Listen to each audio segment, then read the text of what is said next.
Hi, everyone. First, a story. My first year in junior college was a living nightmare. I was the victim of a bullying campaign, and everyone went out of their way to make sure that I felt unwanted in school. I remember having to put up with bad things said at me, trying not to cry, putting up a strong front, and then going home feeling so tired after the entire day of just keeping it up, looking strong, going into my room, telling my mom, oh yeah, school's great, everything is great, nothing to worry about. And then going into the room and falling into a deep sleep.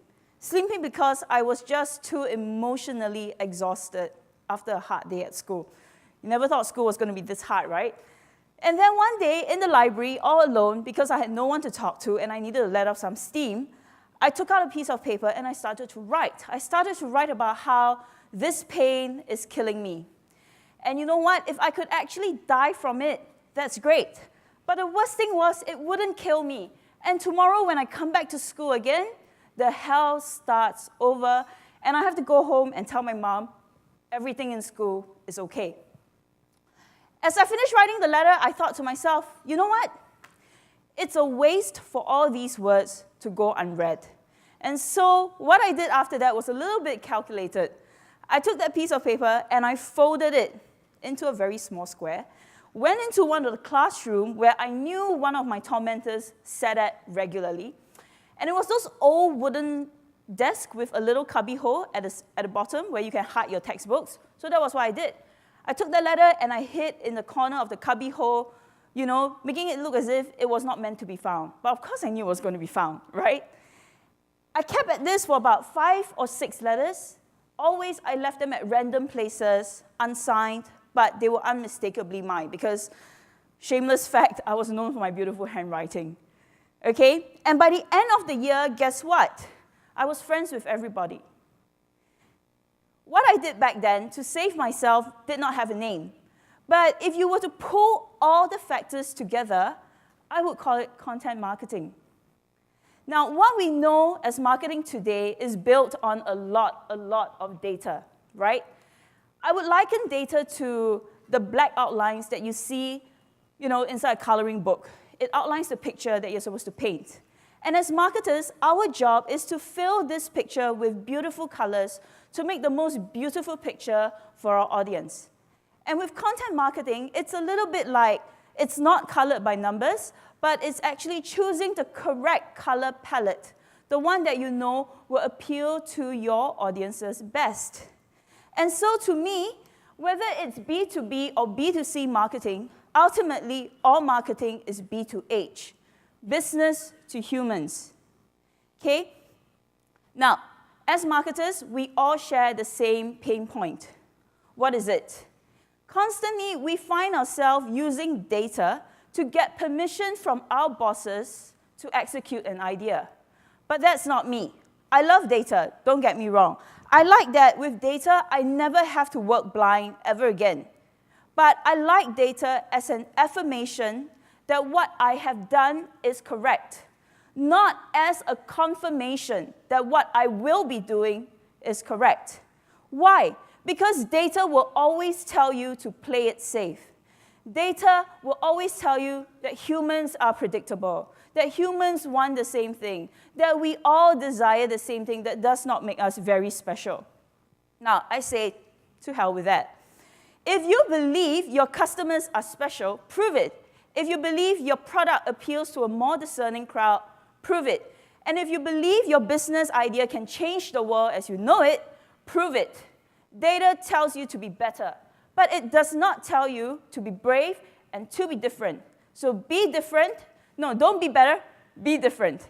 And just how do we begin to be different? Now, this is what I do. I think differently because my customer expect to be different. They expect difference from my business. And if I want them to act with difference, I will have to be different, right? Now, how do we all begin to do that? I get asked for ideas very often from my bosses, from my colleagues, from my clients, whatever. But every time I'm asked for an idea, the first thing that I ask myself is, Are you really ready for my ideas? Because there are two types of people who will never like the kind of ideas that I come up with. Can you guess? Okay, the first are the ones that are tied down by legacy. We corporates have a certain way of doing things. We have to follow blah, blah, blah, blah, blah. The ones that are tied down by legacies will never like my ideas because it's a little bit too outside the box. The second group of people are the ones who cannot accept that a good idea can be a little gritty and rough around the edges. Now, when we cross that bridge, this is how we start to think differently, and this is how I do it. First of all, I look at the periphery. I pick out secondary actors that I know and think that can be interesting to people.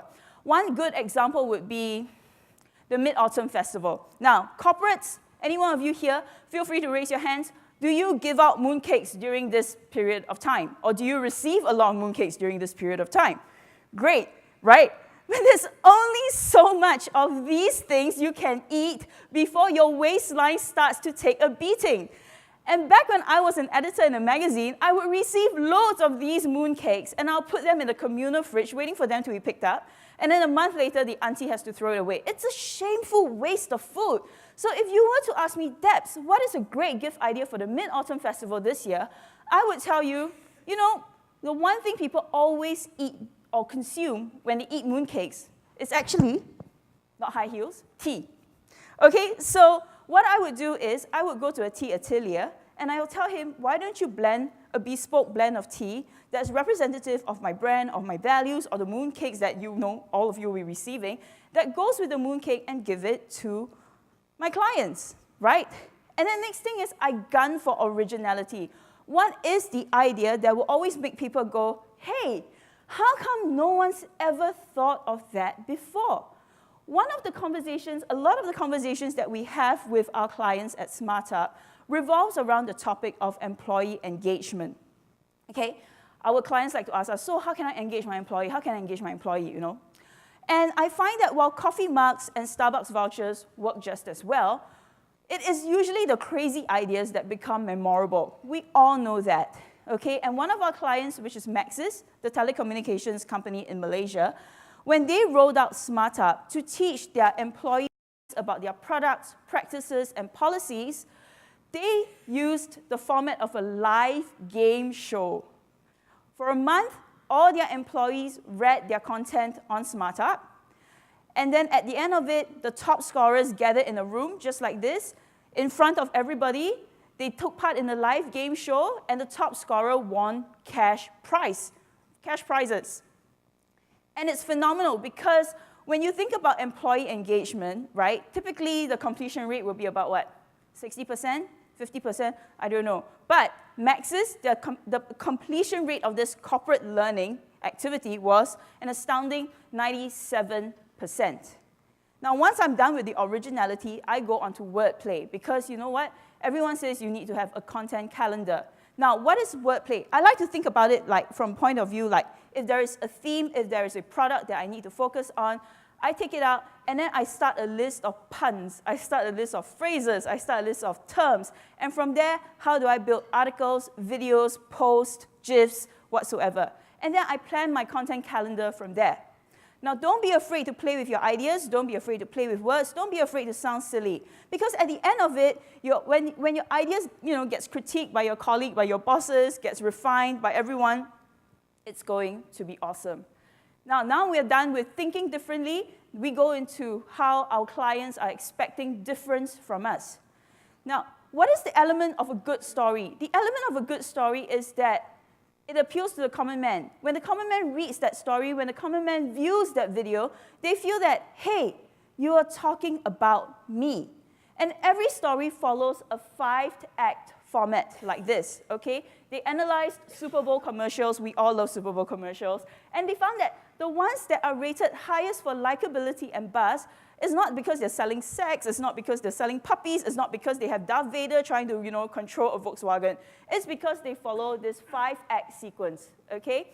And everyone wants to feel special. Everyone wants to feel that, hey, you know what? Your content strategy is talking about me. It's addressing exactly what I want, right? And so no one appreciates being a statistic. Do your stories to talk to your customers, not talk at them. Okay? And then there's another framework that I like to use, and that is the 4 content archetype framework, okay, creative framework. And that is from this book called Experiences, the 7th Era of Marketing. And through these frameworks, okay, whether you're a poet, a preacher, a professor, or a promoter, you'll be able to see the kind of content that you should best create. An example of a preacher type of content would be like the top 10 best places for satays in Singapore. You know, your very popular listicles, because they are kind of evangelizing something that you know, they're addressing a pain point and things like that, okay? Another one of an example for a professor would be a white paper. But just take note that if you're going down the professor route, you need to be very confident that you're building your authority, that you're indeed the best in the field. So don't be afraid to connect with your customers through stories, through first-person voice. Don't be afraid to use humor. Don't be afraid to manipulate. Don't be afraid to tap into emotions. And don't be afraid to build your authority. Now, finally, okay, customers, you want them to act with difference because you know you're different. You're different from your competitor. So if you want to convert your customers, if you want them to come over to your site, and as a proof that your content strategy has worked, then you need to know that customers don't buy products. They buy pain relief. They buy things to make their pain go away. And by pain, I don't mean migraine. I don't mean monthly period cramps. I don't mean an ache in my shoulder, all right? By pain, I mean these 3 types of pain. The pain of invisibility. How is your product going to help your customer stand out? Everyone wants to stand out, right? That's why I bought 4-inch high heels, because if I walk down the street, I'm going to stand out. The pain of isolation. How is your product going to help your customer get accepted by their peers, right? And then the third is the pain of ignominy. How is your product going to help your customer look good to the people who matter, look good to their bosses, right? So these are the 3 pains that you identify, and then you slowly use your product, your solution, to prove that you can make these pains go away. And as you address each of these pain points, the feature of your products will slowly stand out, will slowly come out, and this is where you start to demonstrate just why your product is going to make a difference to your customer. And as a parting note, humanizing content marketing is about focusing on the customer. Okay, always be curious and always be interested in your customer. Understand from their perspective what makes them tick. Then come up with the stories, come up with the ideas that resonate with them, that connects with them emotionally. Because everyone wants to know that whatever it is that you've come up with, you are exhibiting a great amount of empathy, okay, for their pain. And then finally, to convert and to change behavior, don't just say, you know, here's my product, it's going to work. Help your customers see how your product is going to help make their life better. Help your customers see how your product is going to make their pain go away. And with that, we have exactly 2 minutes left. Thank you. Thank you, Deborah, for these astute tips. Thank you. And I would request RP to present Deborah a token of appreciation.